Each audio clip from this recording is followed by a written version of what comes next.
So our next speaker is Professor Susan Parnell. She is a leading scholar in urban geography, urban development, and African cities.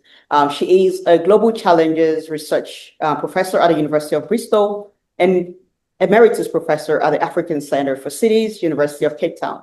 She has previously held academic roles at Wits University and SOAS, University of London, and visiting positions at the University College London LSE Cities.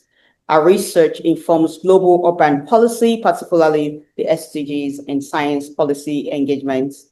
And not just that, in addition, she has authored influential works, including Building a Capable State and co-edited The Urban Planet. Professor Susan, I'm a big fan of your work. I have indeed read the Building a Capable State. Thank you so much for honoring our invitation today. And the floor is yours. Thank you so much. And it's good morning from where I am. I don't know where it is for everybody else, but it really is lovely to be here. And I think that my talk, I hope, will follow on from and builds on what we've heard. It doesn't say the same thing, so you have to listen. And I'm going to try and share my slides, which are quite detailed and messy. I'm very happy for people to use them. So effectively, what I want to try and provoke us to do is to think about the fact that we've made enormous progress. I think what we've heard about the SDGs this morning, what we've heard about new engineering and technical designs, and design in particular in thinking about resilient cities and nature-based solutions. We're not there, but there's loads more to innovate. But actually we haven't quite got there yet. And they've been, in addition to the work of the SDGs and the work of lots and lots of individual cities, there's been significant innovative project work that we can learn from. So some links if you want to get onto them. Cape Town's ACC's work on flooding, the Fractal program, a really big program across the African continent, looking for future resilience, and the African Cities Research Consortium are very good projects to tell us about how we might do things differently. So they're different from the kind of pure engineering and design, and they focus more on the governance questions, and they do so by looking at co-production and transdisciplinary work. In other words, they're trying to ask questions as much about how do we do this as they do about what is it that we're going to do in cities to make them work better. And those three projects that I've got up there are all fantastic and really interesting, but they do struggle to ask questions about scalability. How do we roll this out across the entire African, South Asian context? They ask questions about durability. In other words, this is quite an expensive model of working together collaboratively with local communities all the way through. They're not always enormously flexible in terms of kind of how do we adjust for very diverse contexts, maybe things like war. And they struggle with what we all struggle with at the moment, which is that we know, and we've heard it this morning, that we have to do everything all at the time together. In other words, we have to tackle the complexity. We can't isolate for individual problems one at a time. And so what I want to try and do is to not leave us feeling overwhelmed, but to focus on a question of how do we do things differently and how do we think about what we do. And there are three core ideas I want to put here. They come out of a book. You can read it. It's online, which is a recent book, which tries to address the question of how do we think about cities differently. And the we here is not just academics, it's academics, practitioners, and citizens. And these are three core ideas, and I'll go through them in relation to climate in a second. But let me just spend a minute or two just trying to get the concepts and ideas clear.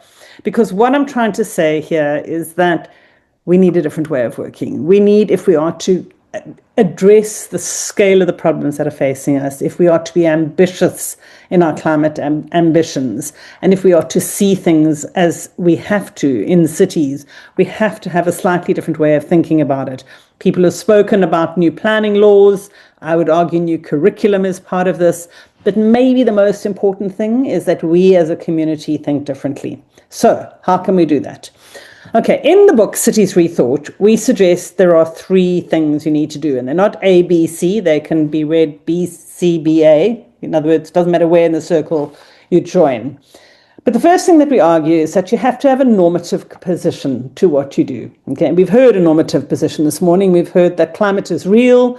We've heard that cities are major sites of climate, and we've heard the logic that we can do things differently. So those are all normative things, and I'll come back to that. But being clear about our normative position helps us ask the right questions of what we want to do. So we suggest in the book that you want to have normative questions about climate resilience and to be clear about what those are. With those questions in your pocket, we then go on to say there is no substitute for fresh modes of analysis. In other words, you need to know how the system works. It's not good enough to wish that we would have climate mitigation and adaptation at an urban scale. We have to know how cities work and how climate interfaces with cities and particular cities, and how the real politics of that works, not just the on paper, how it works financially, how it works structurally, how it works climatically, how it works socially, how it works politically. A whole range of analytical questions that we then have to be able to ask in order to be able to respond to those normative questions. And then finally, what we say is that, that's all very well knowing what we want to do, knowing how the system works in order to do it, but how do you make it work in practice? Okay. And actually, it requires an enormous intellectual and enormous collective action to operationalize this. In other words, to take us towards that fresh horizon. So in the time that's left for me, and I'm alert that I might speak fast and I may slip a slide or two, very happy for the slides to be shared. And as I say, you can read the book and think about climate in it, then you can do it. But I just want to illustrate what I mean by that. So, for example, we might have as our normative question, what does it mean for the governance of cities, not of countries, of cities to see climate mitigation and adaptation through an urban lens? And is it any different when we look at it from a nation state's point of view to say mitigation and adaptation have to be seen through an urban lens, not just a national lens? So that's a normative question. And then there are subsidiary questions that you would see if you ask that. So you'd ask things like, what are the instruments for urban climate mitigation and adaptation? So we've heard some this morning about design, and I think this focus on design, absolutely crucial, especially in low and middle income contexts. Data, leadership, governance, those are some of the things we might think about. But then we might also want to ask more questions. Our normative questions may have to be quite clear, what governance action is necessary? Now, in highly centralized countries, I'm currently sitting in the UK, one of the most highly centralized countries. It is a normative question to ask what cities can do, because the assumption is that the nation state will do it, not the cities. So that devolution question hasn't gone away. In the African context, we know that subsidiary governance is a really difficult question. And how do you work across those kinds of scales? So these are normative questions, and they're normative because they relate to where leadership sits. Now, clearly, it's not either or, but that question becomes one which is not just what should we do, but how do we ask the question in ways that take us to the places we need to do. And so that takes us to the second area of that analytical. So we've asked our normative questions. We know that they're loaded, they're not neutral questions. Now we have to do the work to say, how do we get to what we call an analytical redescription? And what we're basically trying to say here is you have to analyze the problem, and this is familiar for climate people because it's exactly what you do all the time, is you're not just saying, what's the problem? You're trying to describe the problem in a way that gets you to the solution. So you're running it at 2 levels. What's the problem? How do we solve it? And that means you have to ask the question from all sorts of different levels. Scales, timeframes, how does this look for the engineer? How does this look for the residents? You've got to be super smart. You've got to have your smarts about you to ask those kinds of questions about inventiveness. And so this it's like having a sweet in your mouth, when you roll it around and you feel it from different sides. You have to think about the problem in these very, very different ways. So this analytical redescription, and we have a whole range of ways of thinking about that, takes you to places in understanding the problem that are different than if you have a simple, flat understanding of it as a finance person might, for example, where all they want to know is it going to make money, or is it going to pay the debts, or a simple flat answer like you might get if you are an engineer, is the bridge going to stand up? Or a flat answer if you're a politician, is this going to deliver to my constituency? So sensing and seeing the city, and we talk about different ways of doing that, forces this, what we sometimes call complex systems thinking, but it builds an imagination of climate drivers and outcomes that are very different from the linear flat language that we have.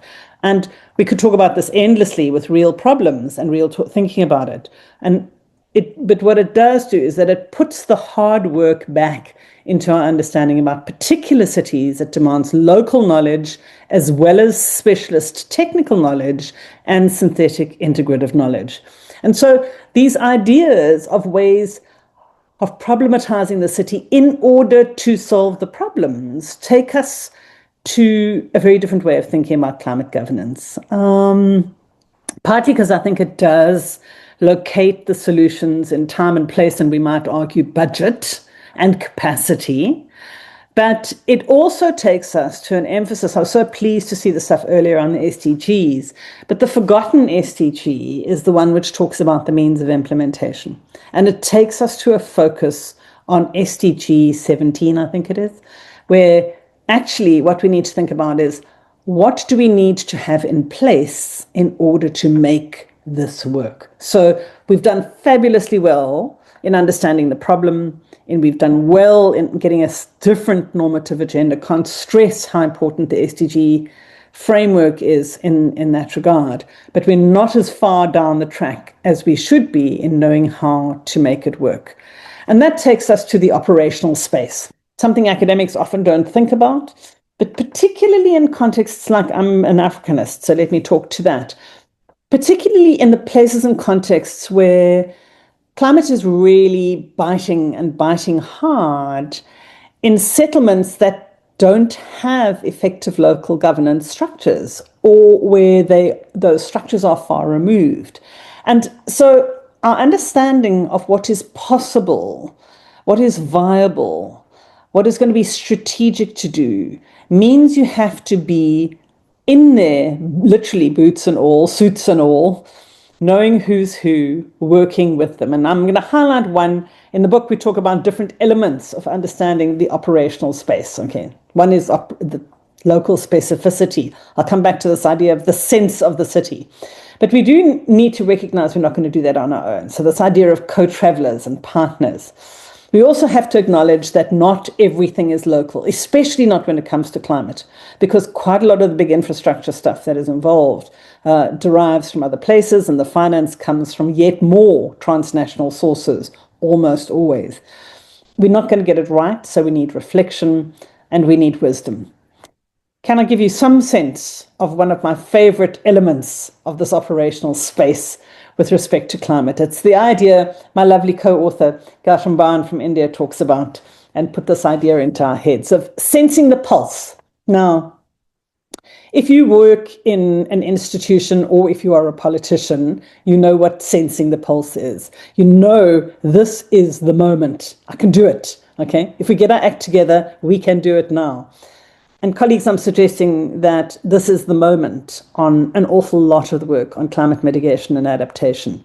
I know we're getting to the end of the IPCC, but there are lots of other opportunities in the global space. The new urban agenda is being reconfigured. We've got the big debate coming on the SDGs, and we can come to some of those gaps that have been highlighted.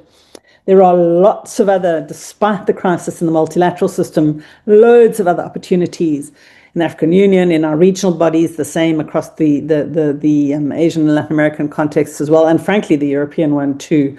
And of course, many, many local opportunities. And so I want to leave you with this idea that actually it is possible to do things differently, but that we have to think as much about how we do it as we do about what the nature of the problem is that is coming towards us. Thank you.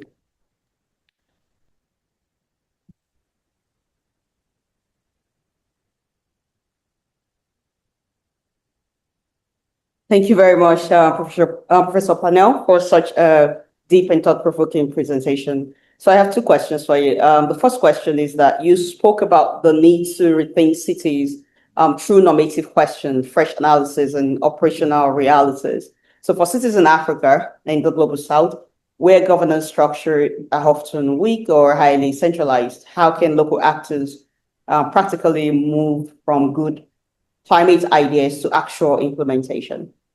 Such an important question because, it's all very well saying we will build capacity, but if there are no structures, what are you building that capacity in?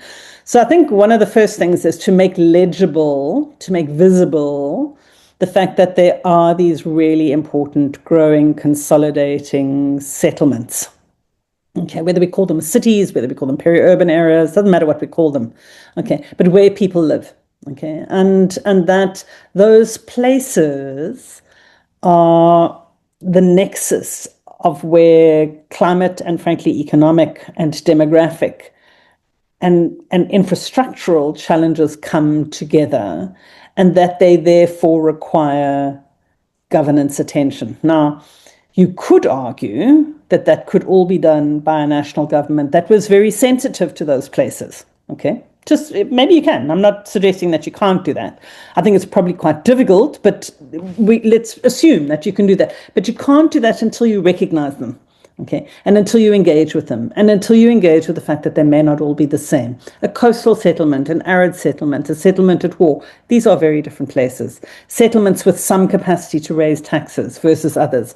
So I think for me, the first thing, and that's why this data revolution is so important, okay, is we can make cities legible now in ways that we couldn't. And the second thing which is important is that I think that we have an intellectual architecture to talk about informality, to talk about multiple forms of tenure, to talk about some of the kinds of settlement urban issues which we didn't have before. We can make them legible. We just got to work at it. Thank you. Such an optimistic response. And I like the idea of how you frame the idea of sensing the pulse. So the second question is linked to that. So how can government, researchers, and communities better understand the lived realities of urban residents, especially those in informal settlements, so that climate resilience plans are not only technically sound, but also socially meaningfully and locally owned?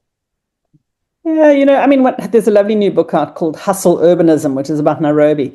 And I want to take that concept and abuse it. I don't think that she would mind. But I think one of the things which we have to be able to do as residents of African settlements, and I'm sure the same applies across large chunks of Asia, is we have to hustle. We have to be able to make the claim. You've got to make the urban claim. Okay. And I think until we redefine ourselves as urban residents from the continent, we're not going to get what we need from our rulers. So that would be one of the things for me of sensing the pulse is not just, you can feel it happening in the finance sector at the moment. The big finance people are all like, oh, the opportunities are all in the African continent, and you can just see them getting together in the boardroom. We need the same civil society energy to say, hey, we're the future. But we want this, not that. So we've got to get organized. Thank you very much, Professor Parnell, for such a rich, reflective, and deeply thought-provoking presentation. And just to summarize, you reminded us that building climate resilience is not only about engineering, it's not only about design or policies or even technical solutions. It is about how we think, how we ask the right questions, how we understand that the real policies and lived realities of cities, and how we move from ideas into practical implementation. I was particularly struck by your emphasis on rethinking cities through normative questions, so fresh analysis and operational action. And you also reminded us that local knowledge, partnership, and co-production and sensing the pulse of the city are essentials if climate resilient work is to be meaningful, is to be durable, and is to be locally owned. And your presentation today asks challenges not to be overwhelmed by complexity, but to engage with it more wisely, especially in African and global South context where climate impacts are already being felt deeply. So thank you so much once again, Professor Parnell, for thinking differently about cities, about governance, and about climate resilience. And we look forward to engaging with you more here at the Green Institute. Thank you. Thank you. Thank you.